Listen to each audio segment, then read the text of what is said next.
Welcome to the Daily Objective. I think we can rename it the James and Razi Show because it's the second time in a row that it's the two of us.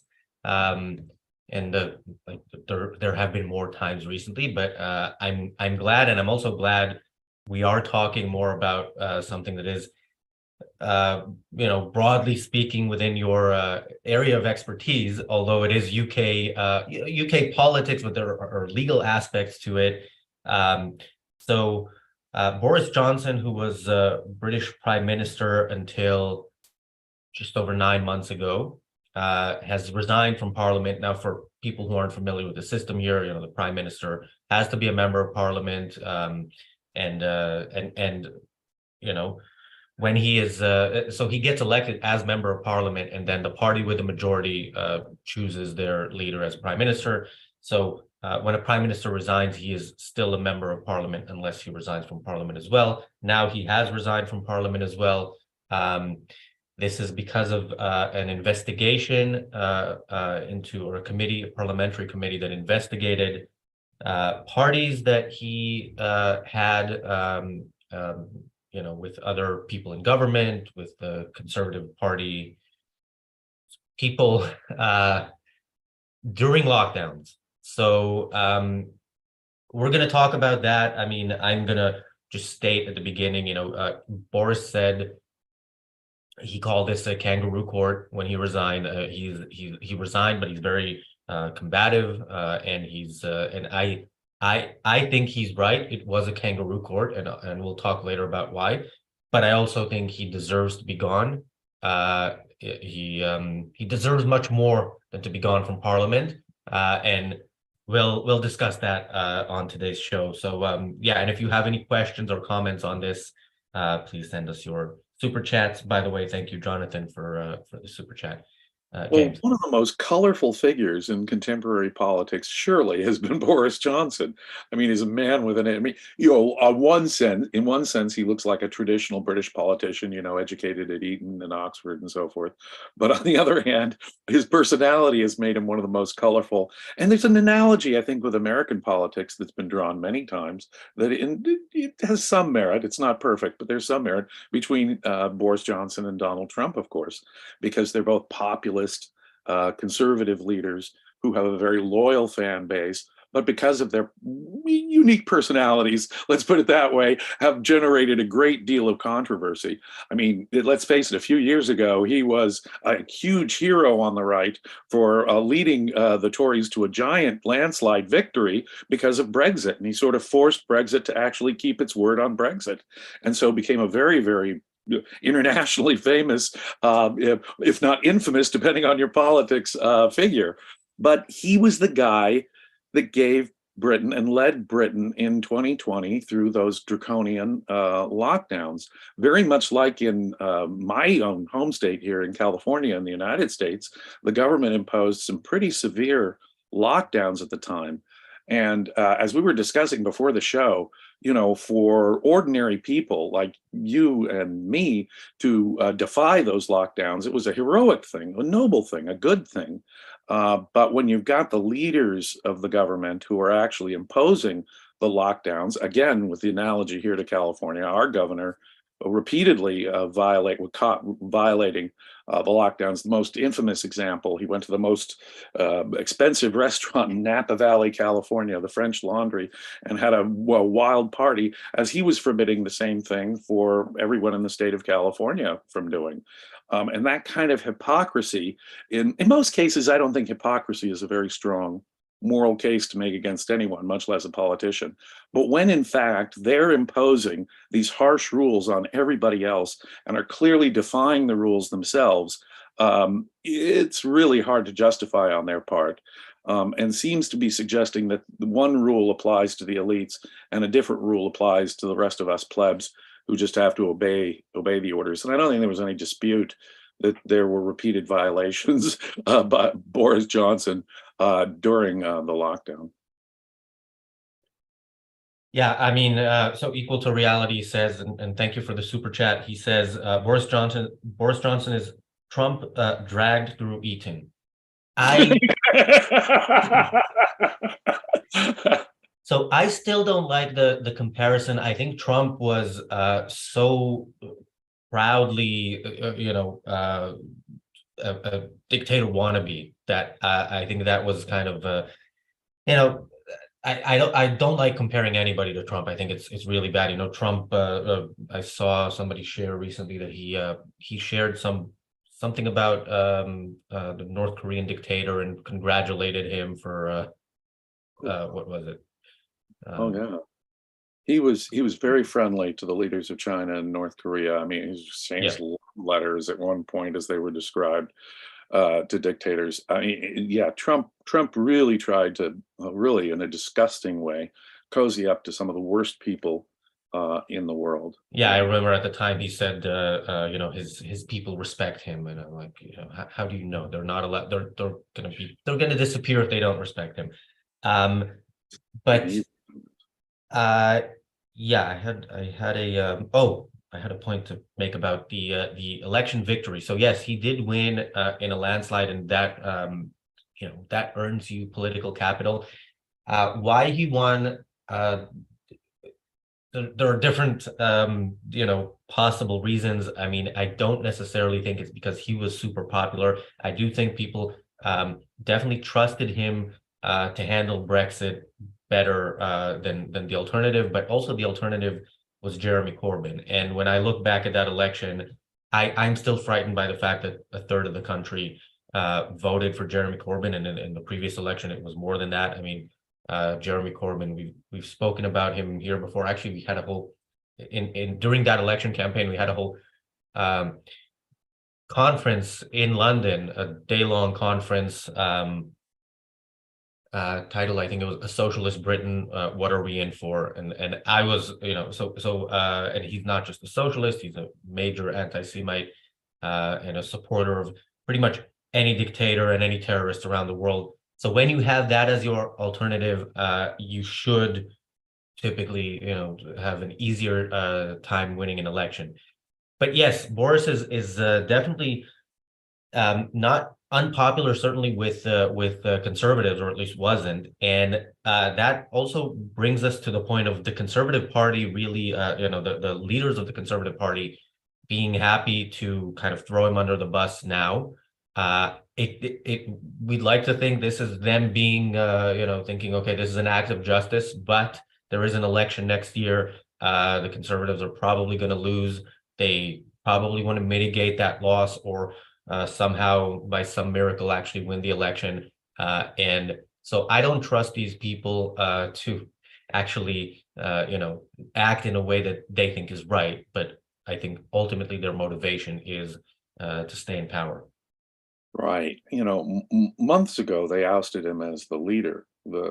His resignation recently, I think, is though the his preemptive strike. I mean, couldn't Boris Johnson have stayed and fought and asked the parliament to reconsider based on different evidence? But instead, he seems to be quitting rather than face. As the report, there's a report that a report that involves conservatives as well on the committee. And some of them pro-Brexit conservatives on the committee, which I think is the reports are is going to be scathing against Boris Johnson, and he appears to be resigning preemptively before that report even comes out. Is it Yeah, I think the recommendation was going to be that he should be suspended. Was it indefinitely, or at least suspended? So I think he kind of preempted that. And of course, in British politics, there's often scandals. Some of them should be scandals. Some of them are kind of not that big a deal. And usually people have to resign, not so much from parliament, unless it is a kind of a bigger scandal, but people resign from ministerial roles all the time over relatively small things. Now, he resigned from his seat in parliament, which means there will be a by-election in his seat. But yes, he could come back. He could come back in the next election. He could come back after the next election, whenever there is a by-election in a safe Tory seat. After they lose. But yeah, it's I can't imagine this is the end of Boris Johnson. right? But it is So it is a pause his He'll at least participation. continue to be a force in public affairs in Britain for the foreseeable future. This is not the end of Mr. Johnson. Yeah, I also heard that Nigel Farage talked about some sort of cooperation between the two. Now, Nigel Farage, people who don't follow British politics, is an interesting character. He, he's a great speaker. He's a great orator, but he's not a. I think his political career was basically about Brexit, and I think he was very successful with that. Some of his views, including his reasoning for why he wanted the UK to leave the EU, I'm not a fan of. And I don't know what such a new political alliance would look like. So yeah, I think Boris. Yeah. May I ask you this? Do you think there's a taste for the kind of nationalist populism that you see rising in the United States and on the continent of Europe, in Great Britain? I think there is, but not. It's kind of more amplified in the U.S. I think. I think we adopt things kind of slowly here in on this side of the pond. So I do think there is. I think many people voted for Brexit for nationalist reasons. There were people who voted because they didn't want immigration. I was pro Brexit, and I'm pro immigration. I think the European Union is a corrupt system that is better. There are parts of it that are good, and those parts I would like to keep, but it doesn't have to be within the current system, and I think it shouldn't. But yes, I think there is definitely a nationalistic element to that. But you do believe that the committee's investigation was kind of a kangaroo court. Well, if not a full-on kangaroo court, at least it had a marsupial pouch or something to it. You don't trust the investigation? Yeah. So Brendan O'Neill, who was the editor of Spiked, he still writes for Spiked. He's a friend of the channel. I think he has appeared on the channel more than any other non-objectivist. So he wrote about it today, and he pointed out, I disagreed with much of his article, but he pointed out that Harriet Harman, the Labour member of parliament who headed the committee, 2 months before she was appointed as head of the committee, shared on social media a blog post by Alistair Campbell, who used to be the press secretary for, not the press secretary, the spin doctor for Tony Blair. I don't think that's the official title, but that's so he was calling Boris a lying charlatan who deserves to be swept away. He repeatedly called him a liar, and she shared it. So clearly, her view on it was known when she was appointed as the head of that committee. And as I mentioned before, I think even Tories who want to get rid of Boris don't necessarily want to get rid of him because they think this is such a horrible corrupt. Now, by the way, another thing about this being a kangaroo court.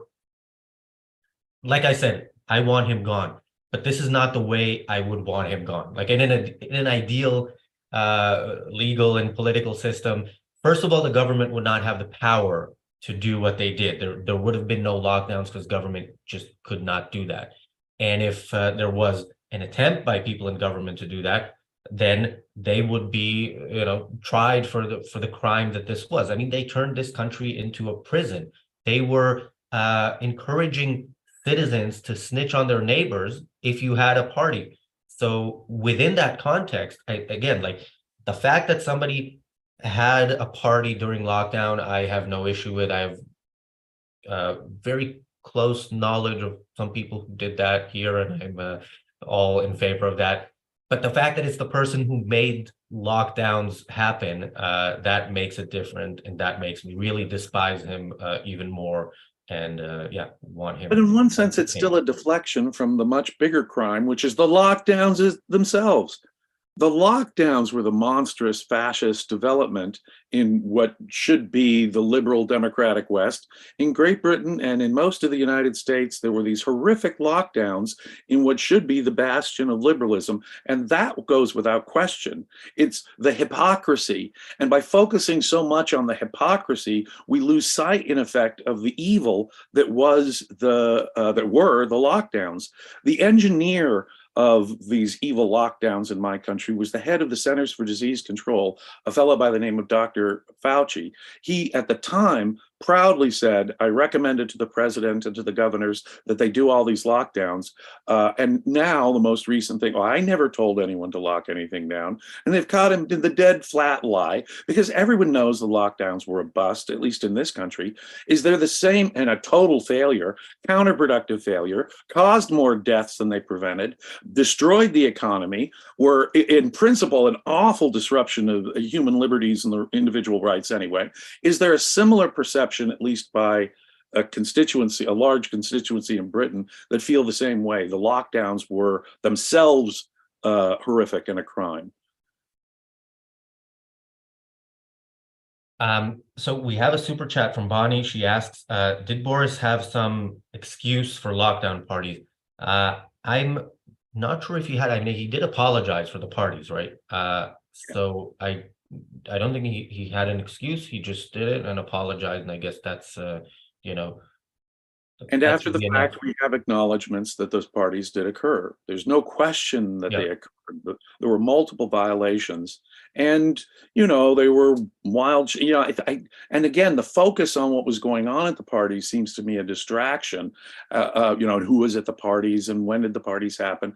The point is that these lockdowns were nonsense. Nobody's parties should have been disrupted, and that should have been the focus rather than, say, the hypocrisy of some politician for violating it, because that was also the focus here in the United States so often, about our politicians being hypocrites. Well, it's the lockdowns that were evil. Yes, their hypocrisy was evil, but even here, the hypocrisy focus argument is a distraction from the main issue here. People should acknowledge these lockdowns were nonsense, worse than nonsense. They were evil. They were destructive. They harmed people. They're going to cause a body count, just like COVID caused a body count. And I wouldn't want to compare the two. I mean, that should be our focus. Now we were talking about how the Conservative Party kind of is leadership, at least, is distancing themselves from Boris. Another thing that came up today is the current Prime Minister Rishi Sunak, who was the Chancellor of the Exchequer under Boris. He said in a press conference or in a talk that Boris asked him to do things he was uncomfortable with. Now, this was around peerages. This is another short explanation of what goes on in British politics for our American audience, especially. Like, you have two houses of Congress. You have the House of Representatives, and you have the Senate, where you vote for the former locally and for the latter on a state level, which is also local but not as local. Here, you vote for we also have two houses of parliament. You vote for the House of Commons, again locally, and there's a House of Lords, which is you get appointed to it by the government, and you get you get to stay there for life. That's how it works. It's mostly populated by life peers who have the title for life, but it's a lifelong privilege. But hereditary peers, although their power has been largely denuded, church lords, law lords are also part of it. But the House of Lords, the power of the House of Lords has been largely denuded, in particular, the membership and power of hereditary lords. But they remain a constant voice in politics, which is very interesting. It's a interesting institution that Americans should become more familiar with. Yeah, and I think the scandal was around appointments. That's a scandal, which you would think if politicians, this is the kind of power that government has, it will be there would always be the question of corruption, and I would say just the extent of it, because I think the corruption is almost built into the very idea. So Boris replied calling it rubbish, and so he's clearly on the defensive. He knows his party. He knows what they do. He knows what they did to Liz Truss, who was prime minister after him, who was elected by the Conservative Party members rather rather than the parliament, who would the parliamentary party would not have voted for her. They preferred Rishi Sunak, and she came in and she wanted some lower taxes, some less regulation, which of course for the conservatives is unacceptable, and they got rid of her very quickly. And we covered it on this show a few times about how they do these things. How we specifically, I think, had an episode about Michael Gove. Michael Gove is of course, this is his thing. So we are now hearing from him as well about how he is happy to see Boris go. So yeah, I think well, again, again, there's an analogy. I know there are profound differences between Trump and Johnson. There are, but there are similarities because in the United States, and it's interesting that these things should happen simultaneously. Boris Johnson, the report and his resignation happen just when Trump is being indicted by a federal court. This is much more serious than the local court charges, it seems to me, about having secret documents. A lot of people complain about the process or the unfairness of the process, or why did Hillary get away with it? And so the hypocrisy becomes the issue. And so again, there's a very analogous thing going on here. The popular former leader of the Conservative Party is facing sort of charges, and the defense of those charges is the process stinks. And in the case of the New York charges against Trump, I happen to agree. I think that he has been railroaded, but one can believe that Trump has been railroaded and still think that he's a corrupt, bad politician. So I think in that context, my position is very similar on Trump as yours is to Boris Johnson. Now, these other charges about secret documents, the fact that others get away with something and it's a real crime doesn't seem to me to be a very good defense. If Trump is guilty and deserves to be. Apparently, they have good evidence that he, again, lied, but also lied to federal investigators, which becomes a criminal matter in this country, not just a kick you out of parliament matter, but a criminal matter, and you get convicted of a felony if you do that. The fact that others even equally or even more egregiously did the crime is no defense to his doing the crime. It just suggests to me that others should be convicted as well. The conviction should be fairly spread about. But at least with respect to the first charge, the local charges, it reminds me very much of your position on Boris Johnson. The court may have been kangarooish or at least marsupial-like, but nonetheless, the politician himself stinks, even if he's being railroaded in that particular context. Yeah, and by the way, when I say I want him gone, that applies for anybody else who was behind lockdown. He was at the head of government, so he is definitely more guilty than anybody else. But yeah, anybody who voted for it, as far as I'm concerned. Same is true with Trump. He was the man who gave, and he likes to deny that now, but he was, of course, the president of the United States recommending the lockdowns with Fauci to every one of the 50 states in my country. So just like Boris Johnson, he may have been a conservative leader, but he was no friend of liberty and didn't understand individual rights or the needs. Or, I mean, it's ridiculous because they really didn't even think through what they call, quote, the science. They were led by power-lusting people who use science to lock down our societies, and so all of them should be ousted. I agree. Just on that grounds alone, we should never vote again for such a politician. Amen, sir. Well, I don't know if this is kind of relevant. It's not relevant to the episode, but I'm going to throw it out anyway. So yesterday, the former leader of the Scottish Nationalist Party, Nicola Sturgeon, who is also a very prominent politician in the UK, and was the driving force behind the referendum on Scotland leaving the UK, which of course they lost, is and definitely a driving force behind the idea for another referendum, because if you lose one, why not do another? She was arrested and questioned for 7 hours by the police because they raised £600,000 for the campaign for a second referendum. This money was for the campaign once a second referendum is announced, and no such referendum has been announced yet the money is nowhere to be found. So They raised a bunch of money, but didn't try to get a referendum. Yeah, and I Whoops. mean we've done actually a few episodes, including the one we did on Friday, on kind of gloating about people we don't like. But yes, there are people who are really evil and with evil intentions, and seeing them go down, even if it's not for the if it doesn't have it's not based on like objectivist ethics, is good.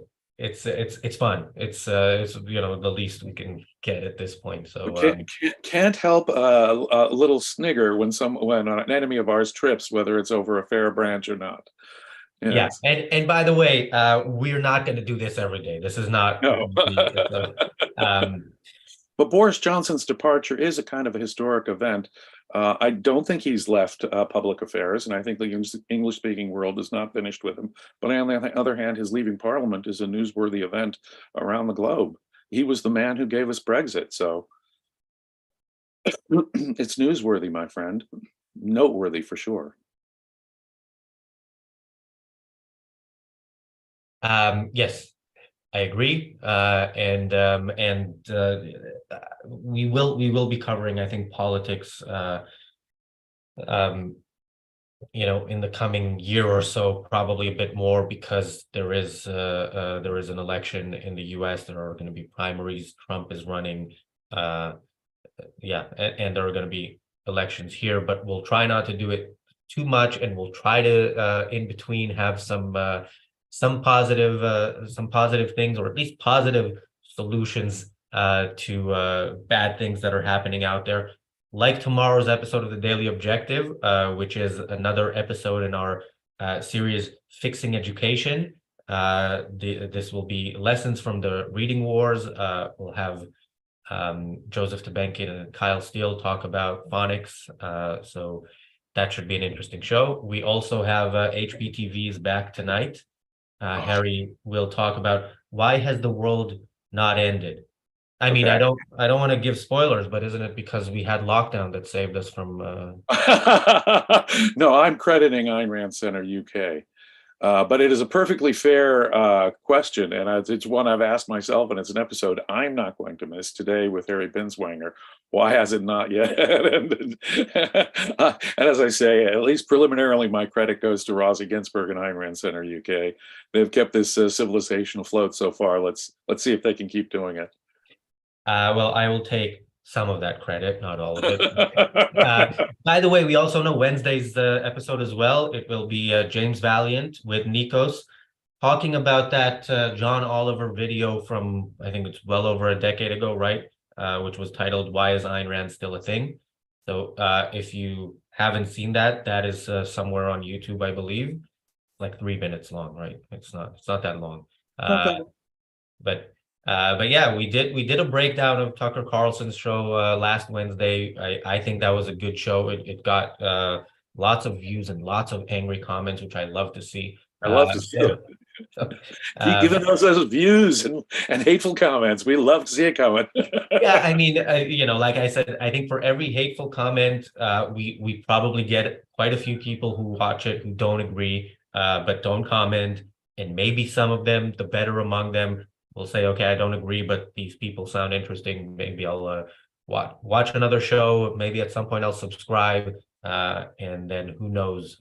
Which, by the way, is a reason why you should all Oh share my, the perks everything coming up. yeah.